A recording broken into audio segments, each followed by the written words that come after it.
Ser Podcast. Las 8 de hoy por hoy en Ser Podcast. 600 días. 601 días después, Noelia Castillo, de 25 años, murió ayer al recibir la eutanasia en un hospital de Barcelona. Mucha gente dijo ayer muchas cosas sobre el caso de una chica que tenía derecho a morir con dignidad y que cumplía con todo lo que pide la ley para acabar con un sufrimiento insoportable, grave y crónico, acreditado por los médicos, en un proceso que tenía el aval de la justicia española, de la justicia europea, a pesar de las trabas que colectivos ultras llevaron ante la misma puerta del hospital. Nuestra compañera Andrea Villoria, de Radio Barcelona, ha seguido el caso desde el principio. Andrea, hola, buen día. Hola, buen día, Sastre. Esta eutanasia, Andrea, que se produjo ayer, estaba en realidad programada para 2024. Sí, si nadie se hubiera interpuesto a la voluntad de Noelia, habría recibido la muerte digna el 2 de agosto de 2024. Tenía ya entonces todos los avales médicos, pero el día antes su padre y los ultracatólicos de abogados cristianos lo pararon con una demanda judicial que dio lugar al primer juicio en España para decidir sobre la muerte asistida de una persona. Desde entonces, el proceso de eutanasia de Noelia ha recibido no solo el aval de todos sus médicos, de los 19 expertos de la Generalitat, sino también de 6 instancias judiciales, entre ellas el Supremo, el Constitucional o el Tribunal Europeo de Derechos Humanos. Han tardado 20 meses, pero todos han reconocido que cumplía con los requisitos al sufrir un dolor crónico, grave, imposibilitante y sin remedio farmacológico por su lesión medular. Casi 2 años después, ayer murió como había pedido, en su habitación del sociosanitario donde vivía. Pues esto es lo que pasó ayer en este país, que después de las trabas que alargaron su padecimiento por 600 días, una mujer se acogió a su derecho a morir con dignidad. Un derecho que recoge la ley ante quienes quisieran imponer su juicio moral a costa del sufrimiento de los demás. Hoy por hoy noticias. Ser Podcast. Hola, buenos días. La política se escribe esta mañana con 2 nombres, que son los 2 hombres con los que Pedro Sánchez manda una señal del giro económico que plantea dar al gobierno ahora que la guerra de Irán y sus efectos son la prioridad.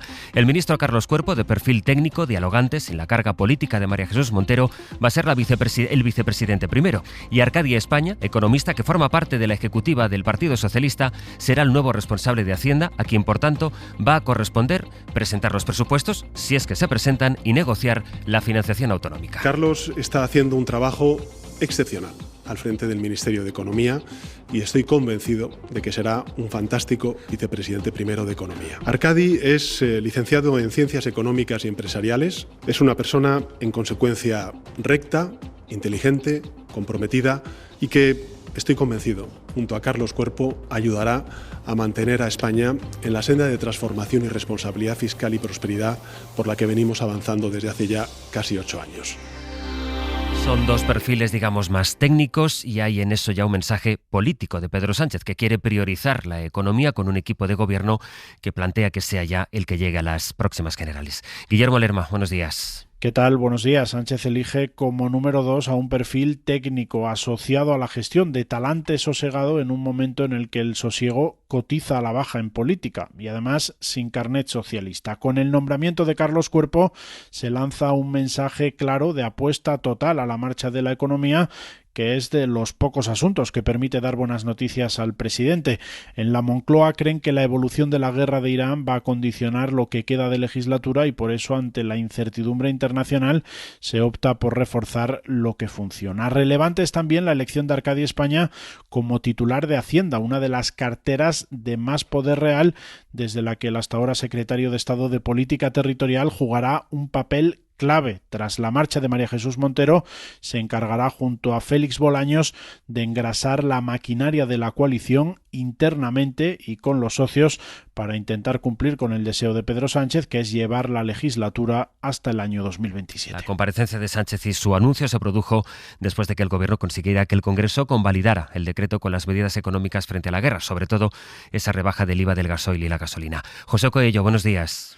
¿Qué tal, Sastre? Buenos días. Digamos que ese decreto fue ya la primera medida con la que Cuerpo asume ese nuevo rol en el gobierno y solo tuvo en contra a Vox, porque el PP al final, es verdad que alargó hasta que resolvió la incógnita, pero al final se abstuvo. Lo que está por ver ahora, Josu, es lo que va a pasar con el siguiente decreto, que es el que regula los contratos de alquiler que decaigan, que vayan a vencer. Sí, y este amplio margen con el que ayer se convalidó el decreto sirve al gobierno para poner en valor que, pese a las dificultades para tener mayorías, ayer recuperó el bloque de la investidura para la causa, llegando a las 60 iniciativas iniciativas aprobadas en esta legislatura. Y lo hizo con un Carlos Cuerpo protagonista en la elaboración, negociación y presentación de un decreto con el que el nuevo vicepresidente asumió este papel. Me gustaría recordar que la respuesta del Gobierno se irá adaptando a la evolución del conflicto, como señaló el presidente el viernes pasado, para seguir haciendo frente al impacto en hogares y empresas conforme se vaya desarrollando. Que la economía española se enfrenta a esta crisis en Oriente Medio con unas bases más sólidas. Además, en Moncloa creen que ayer se pusieron de manifiesto las contradicciones del PP, ya que estando de acuerdo con el grueso del decreto, finalmente optó por la abstención en lugar de apoyar este paquete de medidas. Sin embargo, la jornada parlamentaria también reflejó las dificultades del gobierno a la hora de armar mayorías. Para aprobar la ley de multirreincidencia tuvo que vetar enmiendas del PP del Senado, al tiempo que asumió que PNV y Junts no tienen intención de apoyar el decreto de la vivienda. José, gracias. Hasta luego. De la guerra en sí, lo último está en el nuevo plazo que ha dado Donald Trump, que dio un ultimátum a Irán de 2 días, luego lo alargó hasta hoy mismo y al final lo ha dejado para el próximo día 6 de abril. Dice que quiere dar margen a una negociación que en Irán niegan, aunque él mantiene que está negociando con Teherán. Pablo Morán, buenos días, Pablo. Hola, Sastre, buenos días. Todo eso mientras el Wall Street Journal está publicando, por otro lado, que Washington está preparando el envío de 10.000 soldados más a la zona. Y se sumarían a los más de 50.000 que ya están allí o a punto de llegar en el refuerzo que está de camino. Al final, todas las señales nos llevan hacia la escalada militar. Así lo debió entender ayer el Wall Street, con su mayor caída desde el inicio de esta guerra. Y como ocurrió el lunes, Trump reacciona e intenta calmar los mercados ampliando el ultimátum a Irán. And so I gave them a 10-day. They asked for 7, and I said, I'm going to give you 10. Les he dado 10 días, me pidieron 7, pero les he dado 10. Las negociaciones van muy bien, ha insistido Trump esta madrugada en Fox, en su realidad o relato paralelo radicalmente contrario al de Irán, que no muestra el más mínimo interés en negociar. Es más, se está preparando para la posible invasión de las tropas americanas. Un mes después, cada vez más voces reconocen su sorpresa por la capacidad de resistencia y de ataque que conserva el régimen iraní. Empezando por los propios israelíes, muchos de ellos están sufriendo nuevos ataques de Irán esta misma noche y viendo cómo algunos siguen superando sus sistemas defensivos y llegan a zonas residenciales. Un mes después no hay señales de desescalada y quizás lo peor tampoco las hay de que Trump tenga una idea clara de cómo salir de esto. Así estamos un mes después de que empezara este conflicto. Pablo, gracias. A ti, hasta luego. En este contexto, entre tanto, España, Sergio, ha intentado estrechar lazos con Argelia. Allí, reunido con el presidente del país, ha estado de visita oficial el ministro de Exteriores, José Manuel Álvarez. Sale de ese encuentro una novedad importante y es lo que se interpreta como el fin de la crisis diplomática que se abrió entre España y Argelia cuando el gobierno de Sánchez acercó su posición sobre el Sáhara a la solución que proponía Marruecos. Dijo ayer Álvarez, después de ese encuentro: hemos hablado de 3 grandes aspectos. 1, incrementar el volumen de gas hacia España. Argelia va a mandar más gas a España y es relevante porque ese gas es más barato que otras posibilidades y porque hace ya 3 años que es el principal proveedor español.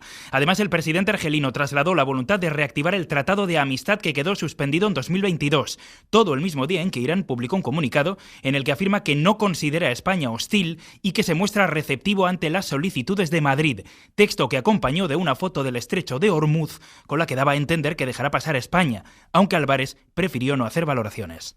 Hoy por hoy noticias. Ser Podcast. La diócesis de Tenerife dice que ellos no sabían nada de la grabación de su antiguo obispo, de Bernardo Álvarez, que le dijo a una víctima de pederastia, lo pudimos escuchar ayer aquí, que es que hay niños de 13 y 14 años que van provocando. Esa conversación la grabó esta víctima que había denunciado no solo los abusos, sino los intentos de la Iglesia por ocultarlos. Canarias, Javi Rodríguez, buenos días. ¿Qué tal? Buenos días. Y lo que hoy, Javi, podemos contar es el contenido de esa denuncia, la denuncia que presentó la víctima y que trató de esconder el obispado. Sí, se trata de una carta firmada el 29 de marzo de 2004, en la que la madre de la víctima implora al obispo que atienda los graves actos de pederastia y abusos sexuales a los que está siendo sometido mi hijo, es literal, por el cura de Tejina. Esta misiva fue la que motivó que el obispo cambiara al sacerdote de parroquia ocultando esos abusos. Ciro Molina siente que está mendigando perdón, lo escuchamos. Pero qué triste es que una víctima tenga que grabar, qué triste es por la indefensión que siente, pero duele que tengas que mendigar el perdón y aún así las personas que hablan de esperanza, de caridad, de amor, de justicia y sean incapaces de meterse en las pieles de las víctimas. La carta a la que ha tenido acceso la SER prueba que los hechos fueron denunciados ante el obispado y que la diócesis actuó únicamente ocultando lo ocurrido. Además, esta carta desapareció en un incendio que se produjo en 2006, eliminando todo rastro de la denuncia. Javi, gracias. Hasta luego. Está empezando el viernes, hoy empiezan para muchos las vacaciones de la Semana Santa. Y la DGT prevé que desde hoy hasta el día 6 de abril se van a producir en España más de 17 millones de desplazamientos en carretera, justo con la gasolina y el gasoil más caro, Isabel de Leuce. Sí, la Semana Santa será una de las más caras de la historia en carreteras para los vehículos diésel, a pesar de que las ayudas del Gobierno alivian los gastos en combustible. El diésel cuesta hoy de media en la península y en Baleares 1,74 €, que aunque son 17 céntimos menos que hace una semana, llenar el depósito cuesta 16 € más que a principio de mes. En el caso de la gasolina de 95, la subida es menor, pero se notará igual. El precio medio hoy es 1,56 €, son 24 céntimos menos que hace una semana. Esto implica que llenar el depósito cuesta hoy 4 € más que a principios de marzo. ¿Y todo esto, Jordi, con qué tiempo? Pues en general la meteorología no va a perjudicar demasiado los desplazamientos que se hagan, quitando algunos aspectos concretos, por ejemplo, mucha precaución hasta el domingo. De hecho, hasta mediados de la semana que viene, si tenéis que circular entre Zaragoza, Tarragona y Castellón, aquí es donde el viento puede alcanzar rachas de hasta 100 kilómetros por hora. Cuidado también en el norte de Cataluña, ayer muchos árboles caídos por este fuerte viento, y a destacar también que mañana y el domingo puede nevar en cotas bajas de la isla de Mallorca, pero en general se espera un fin de semana como hoy viernes, con mucho sol, nubes en el Cantábrico con chubascos, también en el Mediterráneo con chubascos más aislados. Ahora frío, durante la tarde a pesar del sol la temperatura subirá menos que ayer. Hoy por hoy noticias. SER Podcast. Podemos denuncia que la policía ha actuado por racismo cuando anoche detuvo en Madrid al exdiputado en esa comunidad y secretario de Inmigración del partido, Seriñen Valle. La policía asegura que este exdiputado se enfrentó a los agentes para impedir la detención de un sospechoso. Lo que dice la secretaria general de Podemos, Ione Belarra, lo contó anoche en Hora 25, es que a su juicio se trata de una redada racista y que esta fue una detención racista. No necesitamos ICE en España porque ya tenemos detenciones que son pura violencia policial. Le han puesto una rodilla en la cabeza, una persona que estaba totalmente pacífica, le han puesto una rodilla en el cuello, estaban reduciendo a vecinos y vecinas que estaban protestando contra la detención violenta, imágenes que nos recuerdan lamentablemente a Estados Unidos. Lo que dice la policía es que hubo resistencia a la autoridad. En Valle denuncia una persecución. Él ha quedado en libertad esta madrugada. ¡Violencia policial! ¡Basta el racismo policial! ¡Basta ya! ¡Abuso policial! ¡Basta! Abuso policial, decía él, y también las personas que han aguardado a que fuera puesto en libertad, cosa que ha sucedido después, pasadas las 2 de la madrugada. Eso en Madrid. En Valencia, entre tanto, la Generalitat acusa a la oposición de machista por haber denunciado que la Diputación de Valencia ofreció a la mujer del presidente, Juan Fran Pérez Llorca, la plaza que ahora ocupa, mes y medio después de que Pérez Llorca llegara a la presidencia del gobierno autonómico. La Generalitat dice que es una comisión de servicio, y de ahí la explicación de ese traslado. Lo que ocurre es que en esa defensa que hizo del nombramiento, la vicepresidenta valenciana llegó a decir, y esto le dijo en Les Corts Valencianes, que el gobierno de España está lleno de prostitutas. Radio Valenciana Telens, buen día. Bon dia. Durante la sesión de control al presidente y tras una repregunta sobre la comisión de servicio de la pareja del presidente Pérez Llorca en la Diputación de Valencia, la vicepresidenta Susana Camarero salía a defenderles con vehemencia. Tildó a la oposición de machista. Llegó a decir que en el gobierno hay prostitutas. Métanse con lo que hace el presidente, no se metan con la pareja del presidente. Son ustedes unos machistas de libro, unos machistas de libro, unos machistas de libro.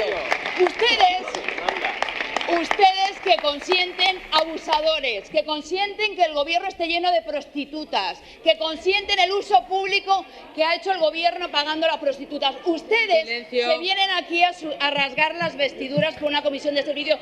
Tanto los socialistas valencianos como el gobierno reclamaban la dimisión de la vicepresidenta porque dicen que no basta con pedir perdón, como hacía la propia Camarero después. Quiero decir y con claridad que yo soy una defensora de la igualdad, lo he sido durante más de 20 años y por lo tanto yo nunca insultaré a las ministras ni a ninguna mujer por el hecho de ser mujer. Se ha recortado una frase probablemente incorrecta en la que venía a decir algo que España entera conoce, y es que el Partido Socialista ha pagado con dinero público la prostitución. Por lo tanto, pido perdón si algo se ha malinterpretado.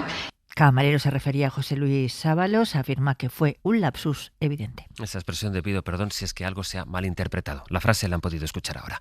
En Vox, mientras marcan los tiempos de la negociación con el PP en Extremadura, en Aragón y en Castilla y León, Abascal va quitándose de encima a quienes denuncian irregularidades dentro de su propio partido. Echó a Ortega Smith y ahora enfila ya a Iván Espinosa de los Monteros, que fue secretario general de la formación y que lo que está pidiendo es un congreso extraordinario. Julia Molina. Buenos días. Fue uno de los hombres fuertes de Abascal, fundador, secretario general y portavoz, pero en los últimos meses el partido lo había convertido en su enemigo número uno. Espinosa de los Monteros ha sido el promotor de un manifiesto para pedir un congreso extraordinario en el partido y ahora Vox hace con él lo mismo que con Ortega Smith, lo suspende como afiliado. En Vox ayer preferían evitar el asunto. Nosotros estamos aquí para otra cosa y de verdad es que no tenemos absolutamente nada más que decir sobre ese tema. Esas cosas se hacen de puertas para adentro en cualquier caso. Pero son expesos pesados del partido los que han abierto esas puertas. Denuncian falta de transparencia interna, hablan de pagos desorbitados a Abascal y de un entramado de empresas que se lucra con el partido de manera opaca.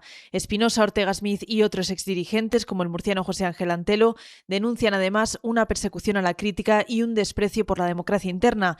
Los tres tienen ahora mismo abiertos procesos de expulsión en Vox. Las 8 de Hoy por Hoy en Ser Podcast. Donald Trump ha trasladado a su país, a Estados Unidos, el que fue su otro frente no hace tanto tiempo, Venezuela. Lo que pasa es que todo va tan rápido que ya mucha gente no se acuerda. Ayer empezó el juicio contra Nicolás Maduro y su esposa, contra Cilia Flores, los dos acusados de varios delitos de corrupción y narcotráfico. El juez encargado del proceso descartó desestimar el caso, que es lo que pedían sus abogados, aunque todavía tiene que confirmar su decisión de manera oficial. Nueva York, Nicolás Lupo, buenos días. Buenos días. El juez Alberstein ha decidido no desestimar el caso solo de momento, ya que podría reconsiderar su decisión. Y es que ha indicado que revisará los argumentos tanto del gobierno como de los abogados de Maduro. Se espera que Alberstein tome pronto una decisión sobre si exige a Washington que revoque la prohibición ordenada por el Departamento del Tesoro y permita así que el Estado venezolano costee la defensa del presidente derrocado. In Venezuela empties its prisons into our country, and I hope that charge will be brought at some point. Preguntado sobre la comparecencia judicial, el presidente Trump ha dicho que podría pedir a los fiscales añadir nuevos cargos. Maduro, que junto a su mujer Cilia Flores lleva 3 meses encerrado en el centro de detención de Brooklyn, enfrenta un total de 4 cargos. Para no perderte ningún la episodio, perpetua, síguenos si es en la condenado. aplicación o la web de la SER, Podium Podcast o tu plataforma de audio favorita.